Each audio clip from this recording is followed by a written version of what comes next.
Bonjour à tous et bienvenue sur Défieur de jeu, petite tenue estivale, premier jour de vacances et j'ai décidé de vous parler aujourd'hui de Turing Machine. Oui, Turing Machine, encore une fois.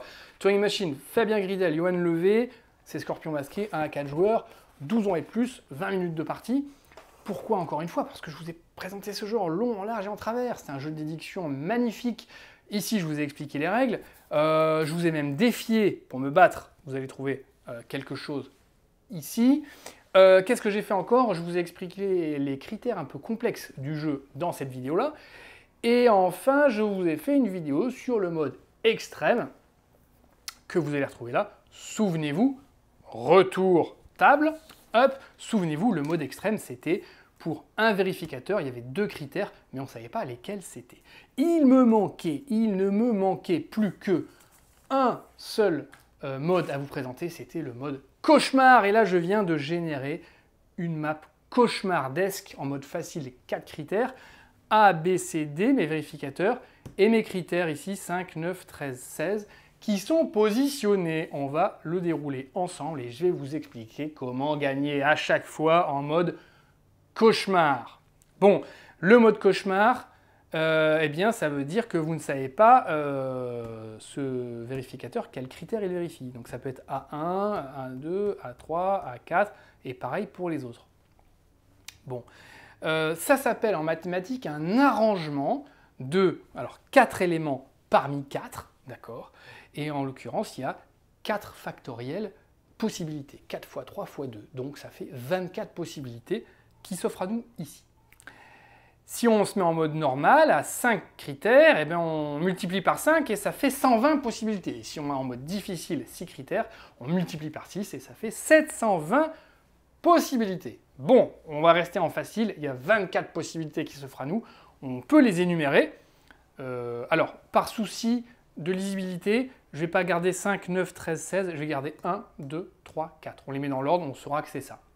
Donc les possibilités A1, B2, C3, D4. A1, B2, D3, C4. Et on peut les lister comme ça, il y en a 24. Voilà. Mais ce n'est pas le but, on va quand même essayer d'élaguer tout ça à travers nos questions. Attention, la machine en mode facile, cauchemardesque, elle répond en 8 questions. Donc il va falloir le faire en moins. Allez, on est parti, on le fait ensemble. J'interroge d'abord, comme d'habitude, le 245, parce que c'est comme ça. Il m'en reste ici 245. Hop, voilà. J'interroge le A. Il est faux, j'interroge le B. Il est faux, j'interroge le C. Il est juste. Donc, j'y vais. 245, faux, faux et juste. Qu'est-ce que ça veut dire que tout ça? Alors, on va l'écrire. A, faux, je le note comme ça, avec une barre. Ça veut dire quoi? On va regarder sur tous les critères. Le premier critère, c'est delta pair impair. Moi, j'ai mis un delta ici pair, on me dit que c'est faux. Donc ça voudrait dire que ça serait delta impair si c'était le critère 1. Ici, il n'y a pas de 3, 1, 3, 2, 3 ou 3, 3 dans la combinaison. Moi, j'en ai mis 0, c'est faux. Donc c'est 1, 2 ou 3 fois 3. Nombre de 3 dans la combinaison. Ici, c'est la différence entre le carré et le rond. Moi, le carré est inférieur au rond, c'est faux. Donc le carré est supérieur ou égal au rond. Et enfin, c'est le nombre de paires par rapport au impair. Moi, j'ai plus de paires que d'impairs. C'est faux, donc c'est impair supérieur à pair. B, étant donné qu'il est faux également, c'est la même chose. Donc là, pas de difficulté particulière pour celui-ci. Voilà. Et le C, lui, en revanche, il est vrai. Donc le C est vrai, ça veut dire que le delta est pair, qu'il y a 0, 3 dans la combinaison, que le carré est strictement inférieur au rond, et que les paires sont supérieures aux impairs. Voilà ce que ça veut dire. Alors là, vous êtes dans une situation intéressante où vous avez 2 vérificateurs qui sont identiques, faux et faux. Voilà. Donc on va essayer de les différencier et pour cela, je vais choisir une nouvelle combinaison qui ne vérifie que la moitié des critères. D'accord? Comme ça, ça va me permettre d'élaguer un petit peu. Alors attention dans mon choix, vous voyez qu'ici, impair ou impair par rapport à pair, c'est facile, c'est oui ou non. En revanche, 1, 2 ou 3 fois 3, si j'ai une combinaison avec 1, 3, il peut me mettre faux s'il y en a 2 ou s'il y en a 3. Ou supérieur ou égal, en fait, il y a 2 critères dedans, c'est supérieur ou égal. Donc c'est compliqué. Donc on va plutôt travailler sur les 2 autres critères. D'accord? Donc je vais mettre les 2 autres critères vrais, vrai et vrai, et c'est de la faux pour la nouvelle combinaison. Donc delta est impair, ben, je vais mettre un 1. Et puis il y a plus d'impairs que de pairs. Et ici, ben, le delta est inférieur, ben, regardez, 145. Voilà. 145, vous voyez que c'est le delta est impair, c'est vrai. 1, 2 ou 3 fois 3, c'est faux parce que j'en ai mis 0. Le carré, comme je l'ai mis inférieur, c'est faux. Et ici, j'ai mis plus d'impairs que de pairs. Voilà. Comme ça va me permettre de différencier ces deux-là. Donc 145, allons-y gaiement. Hop, 145. Donc là, j'interroge ABC. Le A est faux, le B est vrai, et le C est vrai. Ah, bon, donc on y va. 145, j'ai dit que c'était faux, vrai et vrai. Qu'est-ce que ça nous dit? Avant de savoir ce que ça nous dit, ici, nouvelle écriture, vous allez voir, qui va beaucoup nous aider, A, B, C, D, et je mets ici toutes les possibilités de critères. 1, 2, 3 et 4. Et vous allez voir que ça va nous être utile. Donc, 145, le A, c'est faux. Alors que j'avais bien mis, moi, ici, que le delta était impair. J'ai mis un delta impair. Ça aurait dû être vrai. On me dit que c'est faux. Donc ça, c'est pas vérifié. Et là, c'est pareil. Impair supérieur à pair. C'est bien ce que j'ai mis, et on me dit que c'est faux. Donc ce n'est pas vérifié. Donc ici, eh bien, le A ne vérifie pas le critère numéro 1 et le critère numéro 4. En revanche, il peut vérifier les critères numéro 2 et 3. A l'inverse, le B est vrai. Delta est impair, c'est vrai. Donc, c'est potentiellement bon.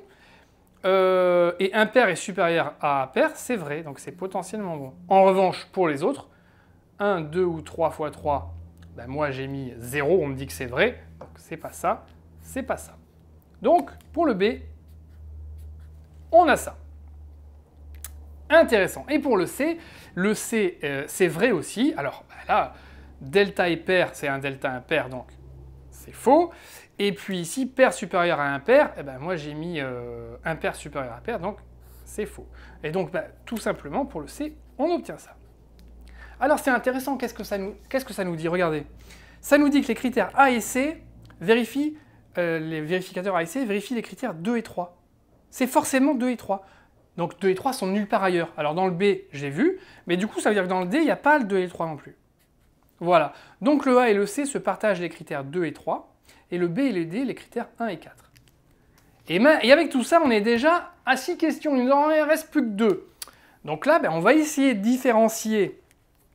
On va essayer de différencier tant bien que mal le B et le D. D'accord, pour savoir, parce que le D, on n'a aucune idée de quel critère il a. Ok? Si c'est le 1 ou si c'est le 4. Donc, ce qu'on va faire, c'est qu'on va poser une question. On va poser une question.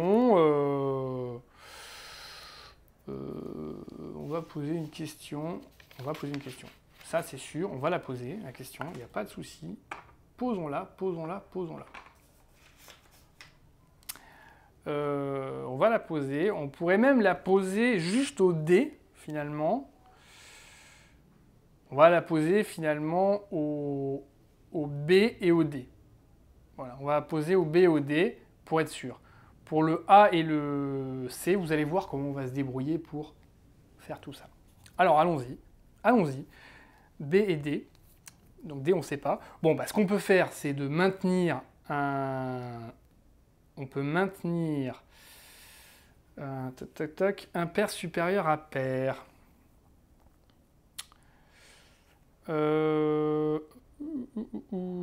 Alors... Bon, par exemple, on peut dire, on peut maintenir ça, et ça non. Donc, on maintient un delta impair, on peut maintenir un 1, hein, par exemple. En revanche, impair est supérieur à pair, c'est faux, donc on met deux chiffres pairs, par exemple 124. Allons-y gaiement. Donc, qu'est-ce que ça nous dit? 124. 124. On interroge le B, évidemment, pour savoir, c'est vrai. Très bien. Et on interroge le D, c'est vrai.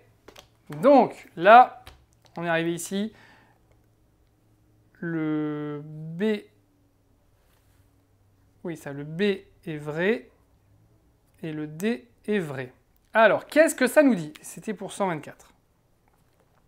Voilà. Qu'est-ce que ça nous dit? Le B est vrai. Ben oui, c'est delta est impair, c'est vrai. En revanche, impair supérieur à pair, c'est pas vrai. Donc, ça nous dit que ça, c'est pas bon. Que le B ne vérifie pas le 4. Que le B, c'est bien le 1, n'est-ce pas? Et donc, que le D, c'est le 4. Voilà. Et en l'occurrence, le D, on m'a dit que c'était vrai. Et donc, je vais faire que le 4, hein, ça sert à rien. C'est bien pair qui est supérieur à impair. Voilà. Et ça ne nous dit rien d'autre sur le A et le C. On ne sait pas. Voilà, donc là, il y a plusieurs possibilités. Et c'est maintenant où on va rentrer un peu dans la phase de déduction. Sinon, on pourrait poser une question de plus, mais on serait déjà battu par la machine. Alors, qu'est-ce qu'on a comme certitude? On sait que pair est supérieur à impair. Ça, c'est sûr, c'est le critère numéro 4. On sait B1, on sait que delta est impair. Donc, on va s'essayer ici. Delta est impair, ça sera des 1, ça sera des 3 et ça sera des 5, les combinaisons. D'accord? Ok, et pair est supérieur à impair. Ça veut dire quoi? Ça veut dire que ça, c'est pair, et ça, c'est pair, forcément. Et pair, c'est 2 ou 4. Ça va très vite, hein. Ça va très très vite. C'est 122, 124, 142 et 144. Et vous faites pareil pour les autres. 322, 324, 344 et 342. Bon, voilà. Et pareil pour le 5, 522, 524, 542, 544. Bon. Voilà toutes les possibilités. Alors maintenant, on va prendre un peu les critères A et B, d'accord? Alors il y a deux solutions.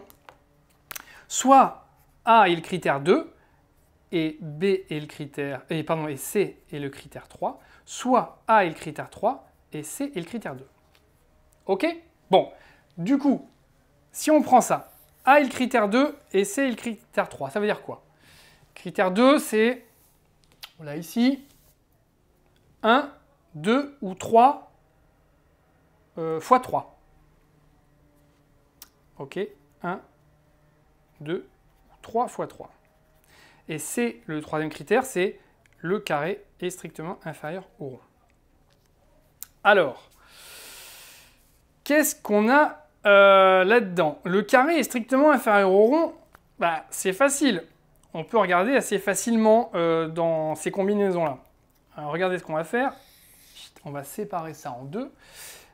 Delta, hop, hop. Et puis, on va se remettre toutes les combinaisons. 124, 142, 144, 322, 324, 342, 344, 522, c'est un peu le bordel, hein, 524, 542 et 544. Mais vous inquiétez pas, ça va aller très vite. Et là, en fait, cette première colonne, c'est le cas A2C3. Cette deuxième colonne, c'est le cas A3C2. Ok, alors on prend la première colonne, A2C3. Déjà, le carré est strictement inférieur au rond. Strictement inférieur. Donc là, c'est égal, c'est pas bon. Ça serait bon. Supérieur, c'est pas bon. C'est pas bon. C'est pas bon. C'est bon. C'est pas bon. C'est pas bon. c'est pas bon, c'est bon, c'est pas bon, c'est pas bon. Donc ça fait 124, 324 ou 524. OK?